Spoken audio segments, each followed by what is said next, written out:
काल रात्री प्रगतीनगर बारामती येथे एक कोयत्यानं वार करून एक मर्डर झाल्याची घटना निदर्शनास आलेली आहे. यामधील जो विक्टिम आहे त्याला आपण त्या ठिकाणावरून त्याचं इन्क्वेस्ट आणि पीएम करण्यासाठी हॉस्पिटलला त्याला रवाना केलेला आहे. आणि यामध्ये या घटनेच्या पाठीमागं काहीतरी मुलीशी बोलण्याच्या कारणावरून त्याला मारण्यात आल्याची प्रथम दृष्ट्या आम्हाला माहिती मिळालेली आहे. यामध्ये 3 आरोपी आम्ही त्या ठिकाणी त्यांची नावं निष्पन्न झालेली आहेत.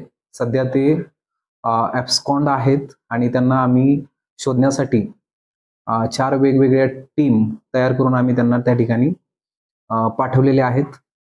सर्व लेवलवरती म्हणजे टेक्निकल ॲनालिसिस टीम असेल, इंट्रोगेशन टीम असेल आणि त्यानंतर त्याला शोधणारं पथक, अशा वेगवेगळ्या टीम आम्ही रवाना केलेल्या आहेत. संध्याकाळपर्यंत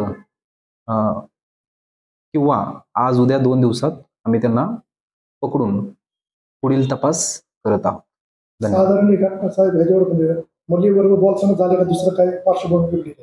नाही, मुलीबरोबर बोलताना नाही, मुलीबरोबर बोलण्याच्या रागातून, म्हणजे एका मुलीबरोबर तो बोलत आहे या रागातून तिच्या मावस भावाने त्या ठिकाणी त्या सदर विक्टिमला कोयत्याचा वार करून मारलेला आहे, असं प्रथम दृष्ट्या आम्हाला तपासामध्ये निष्पन्न झालेलं आहे. काय सीसीटीव्ही फुटेज वगैरे काय आहे?